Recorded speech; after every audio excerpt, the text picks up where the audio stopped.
bright and cheery today. It's very deceiving. Hi Flower friends, it's Nicole from Flower Hill Farm, and today I'm talking about the history of Flower Hill Farm, how I bought my childhood house back, and it's a long story, so sit back. So I've talked about this a couple of times in a couple of different videos, and I've given like little tidbits here and there, but we have so many new faces here that I thought I would put it together in a collective video of the entire story of how this actually came to be. So I've lived in a few houses growing up, but 3 of them my father actually built, this being one of them. So he's an electrician by trade, but really can do pretty much anything. So this was the second house that he built. It was very similar in structure to the first house that he built, which is actually just about a mile from here. It's the same style, it's that colonial look with the attached garage, and we were in that house for a few years before my father decided to buy this property and build again. So my mom was a stay-at-home mom. She took care of the 3 of us kids. Now I'm the oldest, my sister Jessica is a couple years younger, and my brother Shane is a couple years younger than her.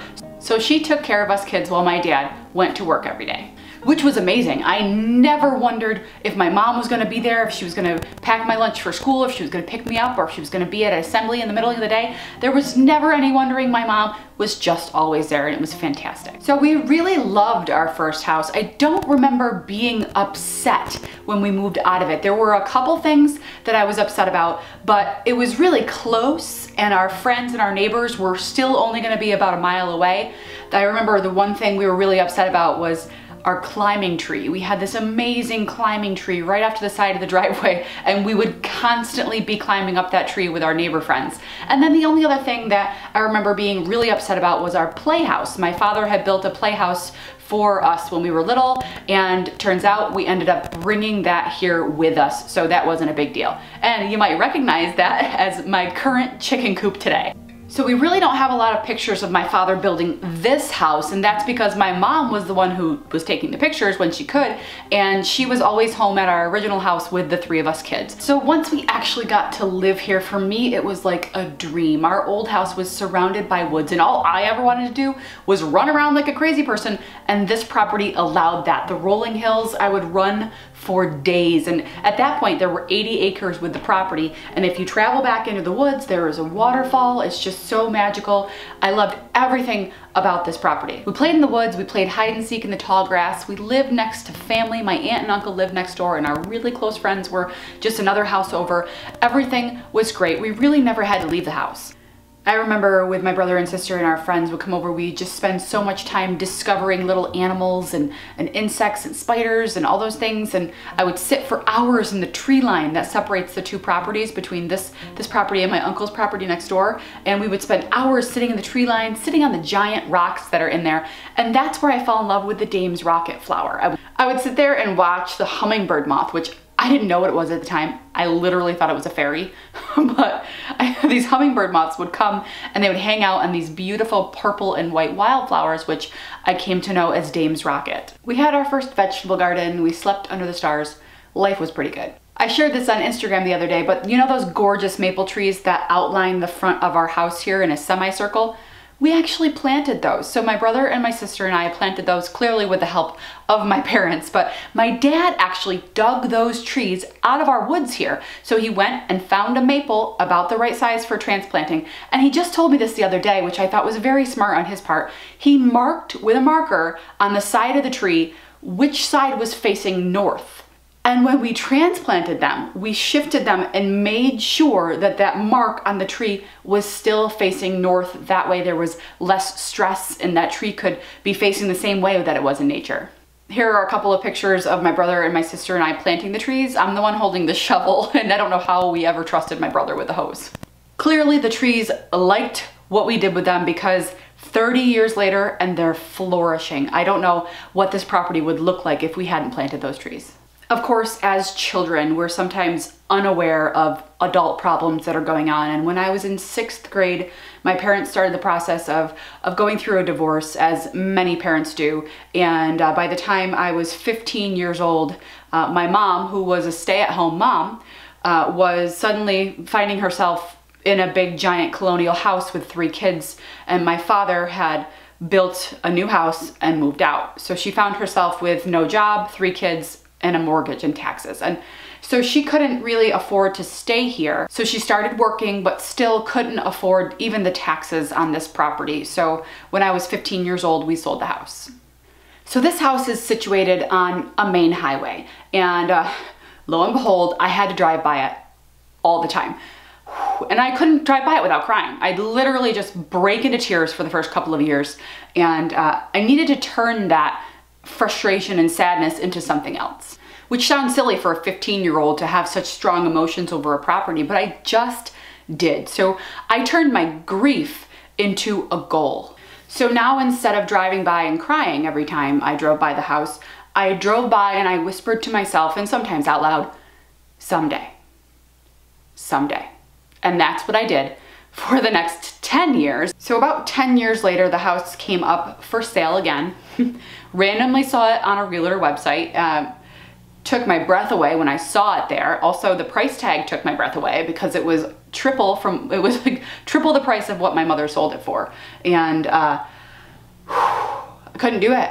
We had a little baby at home, and there was no way that we could financially pull off buying this house. The real estate photos looked nothing like our house. The owners, it had been through a couple of owners, and they changed the whole thing, which is totally normal. People come in and take down walls and change everything.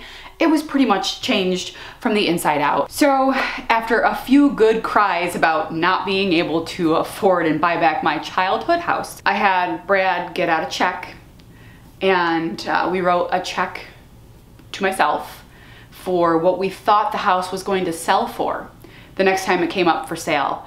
And we taped that check to our refrigerator, and I still have it. It's dated January 2nd, 2008, and I'm not going to tell you what the price is, but I wrote a check to myself. Actually, Brad wrote it. This is to pay to the order of Nicole Pitt from Brad Pitt. It's this is Brad's home address. That's how, like, his parents' house. That's how old this check is.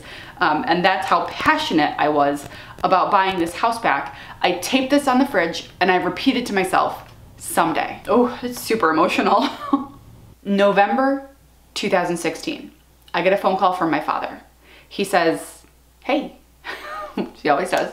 And he tells me that he was having a conversation with the woman who worked at the post office, who happens to live in the first house he built, great friend of ours, Joan. And Joan tells my father that the owner of this house was in to get his mail and casually mentioned to her that he was thinking about moving a couple hours away, closer to family. Joan tells my father tells me. My entire body froze up, because now we're in a little bit different situation financially, and it's a possibility. It's a possibility of making this happen. So my father happened to have been back to this house several times doing odds and ends electrical jobs for the current owner, and so he had his number, so my father gave me his phone number. It took me about a week. But I texted him, and I explained who I was, and explained that if you are going to sell this house, I don't care what you want for it. Which was totally unrealistic. Like, clearly, if he asked for $1 million, there was no way it was going to happen.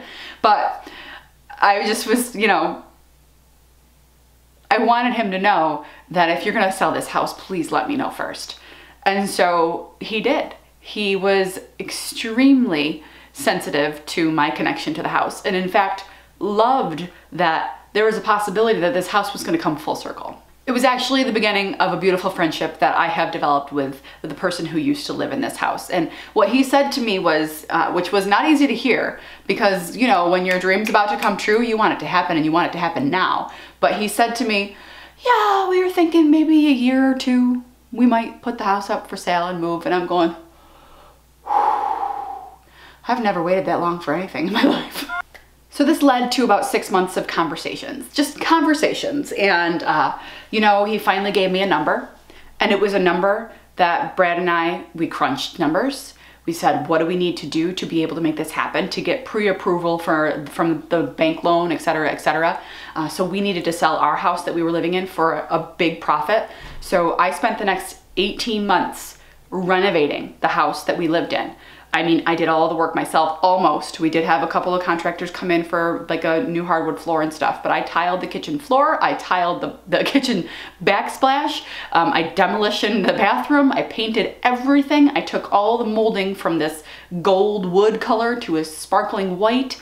I was on a mission. Like, there was no stopping me, and we sold the house without a realtor. We did it for sale by owner because every single dollar of profit counted toward getting this house. All of that hard work was totally worth it when on July 1st, 2018, over 18 months after I first was told he might want to move, we pulled into the driveway as the new owners, the new old owners of my childhood home.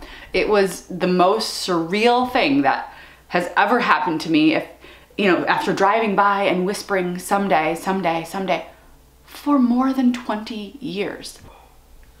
Whew. But it wasn't just emotional for me. It was also emotional for mostly my sister, who also has a crazy strong connection to this house.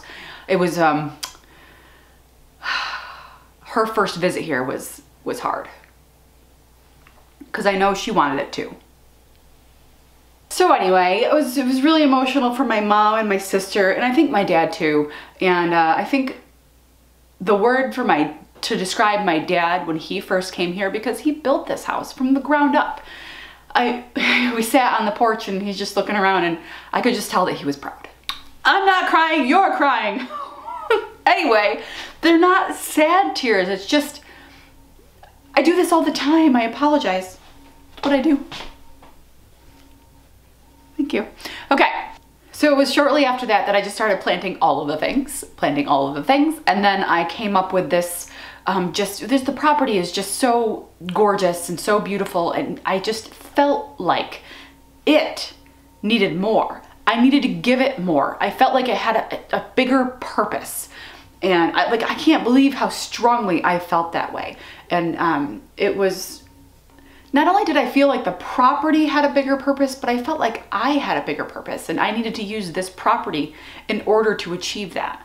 So Flower Hill Farm was born. I just had this overwhelming urge to grow everything, and I've had that for years. I've been gardening and growing vegetables and flowers for most of my life, starting right here on this property and ending right here on this property. I have zero plans of moving ever again. We were talking the other night, like the Mega Millions, when it was up like $1 billion or something. Brad was talking about how he'd buy a ranch in Montana with 10,000 acres, and I was like, see ya. Like, not going anywhere. So now let's talk about the Flower Hill Farm logo. So my love for this property and everything about it and about flowers and about growing is how my logo was developed. I had a general shape in mind when I was talking to my friend Sarah, who is the one who officially designed my logo, Adirondack Inc. Fantastic company. So I gave her a list of the flowers that I needed it to be. And I told her I needed the Dame's Rocket. And the Dame's Rocket is significant for me because that is the first flower that I fell in love with right here on this property in the tree line. It was just sprinkled throughout the tree line, and the butterflies and the bees and the hummingbird moths would come and visit them every day, and I would sit there for hours in the summer and just soak it all in. So the Dame's Rocket for me was the backbone of this property. And the dahlia, I needed to put the dahlia in there because those are the first flowers that I sold here from this property were dahlia bouquets, dahlias and gladiolas and things, but the dahlia really was the flower that made me think, hey, I can do this. I grow these pretty well. The daffodil was important for me to have in this logo of mine because my father always speaks about his mother and the daffodils that she used to grow when he was little, and I never had the chance to meet her. She passed away before I was born, so the daffodil in my logo is a nod to my Grandma Betty. The peonies are there for two reasons. The peonies were the first big investment that I made into this farm. And I mean a big investment where I spent over $1,000 on something. So I spent over $1,000 my first fall planting peonies. I felt like that was a good representation of the birth of this business. And they're also blooming on my Grandma Karen's birthday. So that was special to me because my Grandma Karen is one of the most beautiful people in the world, inside and out. And I wanted to represent her as part of my logo as well. And then in the middle, you have a smack dab, a sunflower. And a sunflower to me It represents a smile. And to me, when you're smiling, you can get through anything. So to me, that represents the courage to smile and just keep going, because I feel like that's what I had to do in order to make my dreams come true. So there you have it, the story behind Flower Hill Farm, both the house, the property, and buying back my childhood home. I know this isn't flower related, but it's me related, and this is my YouTube channel.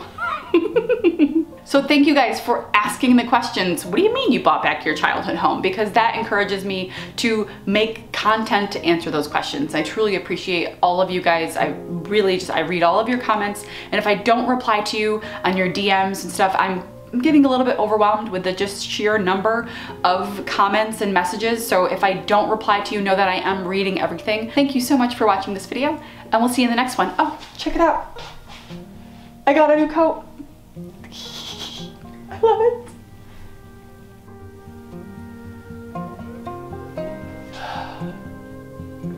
Okay, I gotta get tissues. Hello, friend. Whoa, inappropriate.